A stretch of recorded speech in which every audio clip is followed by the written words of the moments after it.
ચલો બાળકો વાર્તા કહું, દોડતા દોડતા આવો સૌ. વિશ્વકોશ આપે છે તમને જ્ઞાનની સાથે ગમ્મત બહુ. ચાલો બાળકો વાર્તા કહું, દોડતા દોડતા આવો સૌ. બાળ કિશોર કેન્દ્રના સ્વપ્ન ધીરુબેન પટેલના સૌ. બાળ કિશોર કેન્દ્રના સ્વપ્ન ધીરુબેન પટેલના સૌ. ચલો બાળકો વાર્તા કહું, દોડતા દોડતા આવો સૌ. વિશ્વકોશ આપે છે તમને જ્ઞાનની સાથે ગમ્મત બહુ. Good morning. આપણી આજની વાર્તાનું નામ છે ગયા તે ગયા. એક વખત એક જંગલમાં એક વાઘ રહેતો હતો. વાઘને થયું કે આ શું દર વખતે મારે શિકાર કરવા અહીં દોડું ત્યાં દોડું, મને બેઠા બેઠા ખાવું છે. કેવું હું મારી ગુફામાં બેસી રહું ને રોજ એક પ્રાણી આવે, એક એનિમલ આવે ને હું એને ખાઉં મજાથી, એવું કંઈક કરું. અને એણે એની દુર્બુદ્ધિ, ખરાબ બુદ્ધિ વાપરી એણે સૌથી પહેલાં એક નાના સસલાને બોલાવ્યું અને સસલાને કહ્યું કે સસલા સસલા, હું હવે સુધરી ગયો છું.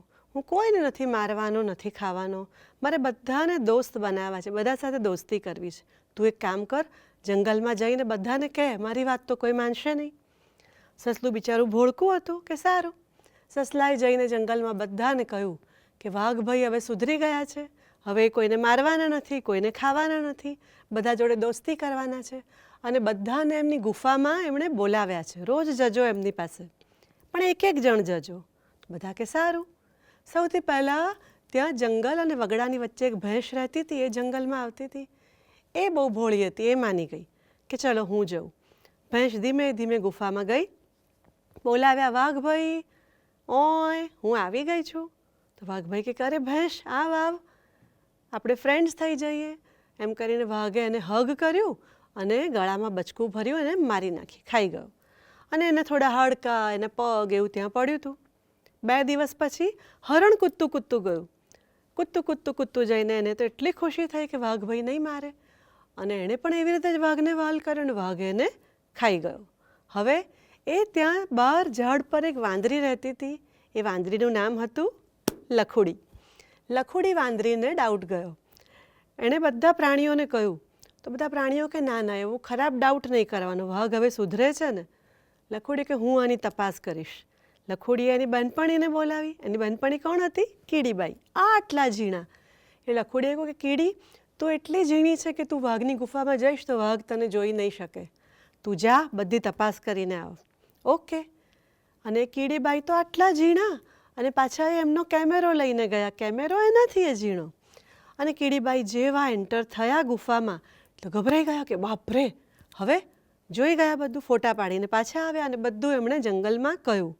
હવે બધાએ કહ્યું કે સિંહભાઈ, તમે જંગલના રાજા છો, તમે કંઈ કરો. સિંહભાઈ એની ગુફાની બહાર ગયા. વાઘને થયું કે પાછું કોઈ પ્રાણી આવ્યું, સરસ, ચલો હું ખાઈ જઈશ. અને જેવો સામસામા આવ્યા અને વાઘભાઈ કે હો સિંહ, તમે અહીંયા, તમે તો રાજા છો, આવો આવો. સિંહભાઈ અંદર આવ્યા ને બધું જોયું. સિંહભાઈએ કહ્યું કે તું બધા પ્રાણીઓને ચીટ કરે છે, તું બધાને છેતરે છે ને મારે છે.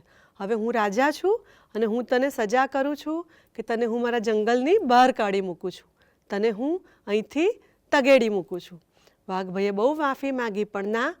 સિંહભાઈએ એમની બોચી પકડી અને જંગલમાંથી એને બહાર તગેડી મૂક્યા. અને પછી બધા જંગલના પ્રાણીઓનો જીવ બચી ગયો.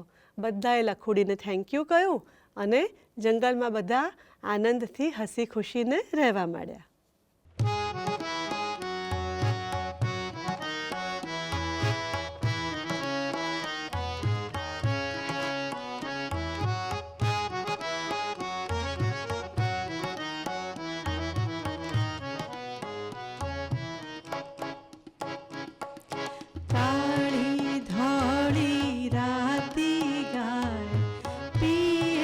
પાણી ચરવા જાય,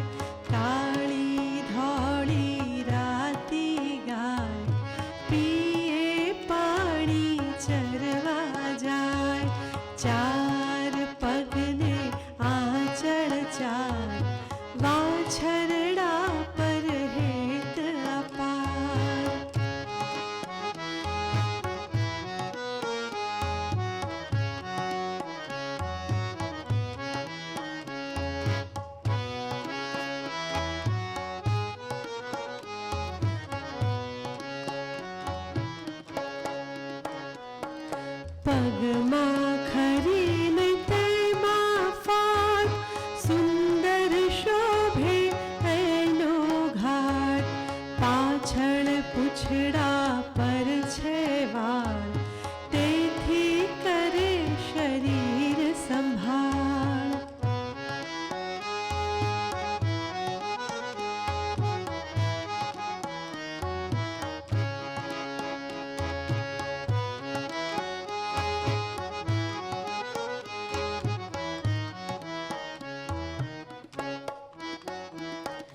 કાન સિંગ બે મોટી આંખ, પૂંછડાથી ઉડાડે માખ.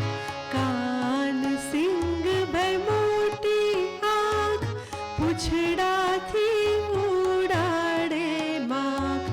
નરમ રૂવાડું લીસું અંગ, ગેલ કરે વાછરડા સંગ.